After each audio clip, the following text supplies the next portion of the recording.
Halo guys, di sini saya akan menceritakan sejarah peninggalan Ki Abdul Alam di Desa Prajan.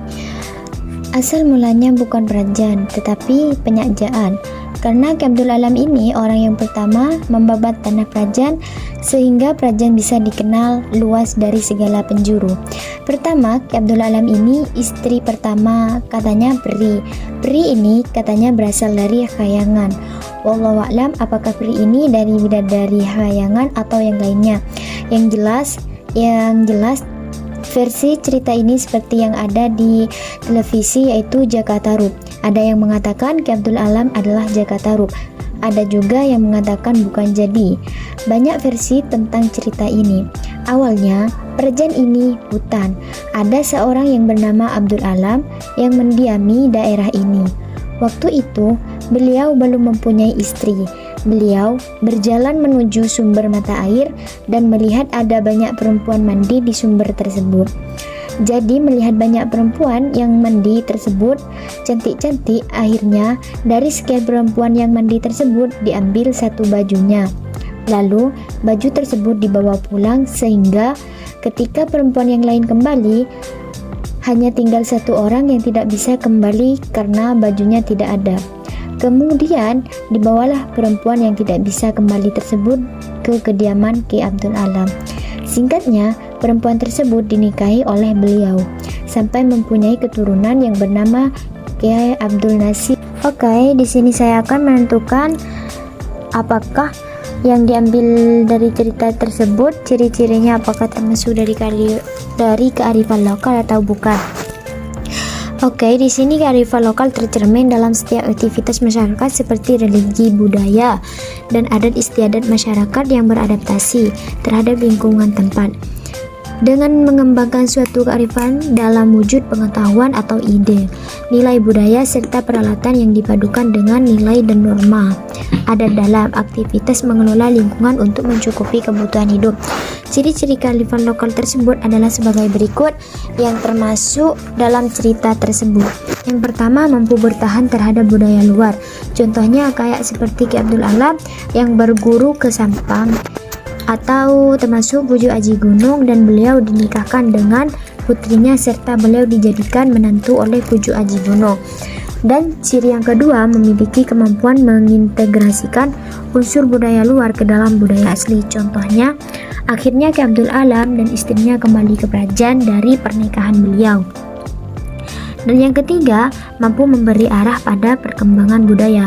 Contohnya, dari awal Prajan ini bukan Prajan, tetapi dari cerita tersebut dan sekarang Prajan bisa seluas ini serta banyak pondok pesantren di desa ini. Oke, kita lanjut ke karakteristik kearifan lokal dari cerita tersebut. Yang pertama, memasukkan nilai-nilai yang mengajari masyarakat mengenai etika dan nilai moral. Contohnya, kayak akhirnya istri Bujuk Ki Abdul Alam susah, yang awalnya menumpuk padi, kemudian menumpuk padi yang dulunya masih banyak, tapi sekarang sudah habis. Dan yang kedua, mengajarkan masyarakat untuk mencintai alam, tidak merusak alam. Contohnya kayak Ki Abdul Alam yang awalnya bukan berada di Prajan, tetapi beliau mencari mata air ketika mengelilingi daerah tersebut, sehingga menemukan sumber mata air yang jernih dan berdoa kepada Tuhan untuk menetapkannya di tanah Prajan. Dan sampai saat ini tetap luas dan indah, dan disitulah kita belajar untuk mencintai alam, bukan merusaknya. Dan yang ketiga, berasal dari anggota-anggota tua masyarakat. Contohnya kayak keturunan Ki Abdul Alam, sesepuh Ki Abdul Kamal, dan keturunan seterusnya sampai ke Kiai Muhammad bin Mu'afi. Oke, kita lanjut ke fungsi kearifan lokal dari cerita tersebut. Yang pertama, berfungsi untuk konversi dan pelestarian sumber daya alam. Contohnya kayak Ki Abdul Alam yang melestarikan desa ini yang awalnya bukan Prajan, tapi sekarang sudah bisa menjadi tontonan untuk masyarakat lain karena adanya pelestarian sumber daya alam. Dan yang selanjutnya yaitu berfungsi sebagai petua kepercayaan dan pantangan. Contoh kayak Ki Abdul Alam yang begitu percaya menjalani semua rintangannya dan sabar menghadapi semua yang telah menimpa beliau. Dan yang ketiga, berfungsi untuk pengembangan kebudayaan dan ilmu pengetahuan. Contohnya kayak Ki Abdul Alam yang lolos ujian, di antara yang lain hanya beliaulah yang lolos dan mendapatkan seorang putri dari pucuk aji gunung.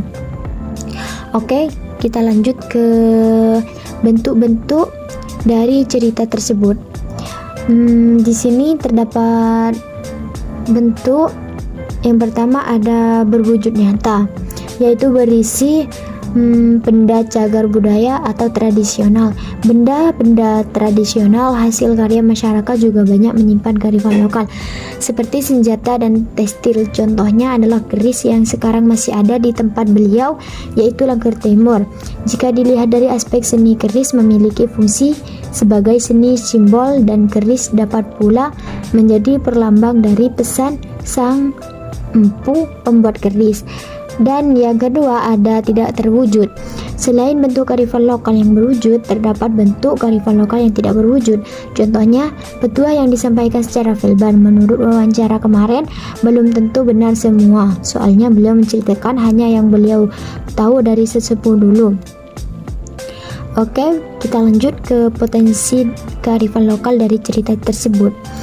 Potensi dari kearifan lokal cerita tersebut yaitu kearifan juga tertuang dalam seni budaya atau petua. Contohnya sejarah atau legenda peninggalan Ki Abdul Alam di Desa Prajan. Lewat legenda atau cerita tersebut menggambarkan kearifan lokal yang sering-sering dikunjungi oleh masyarakat lainnya.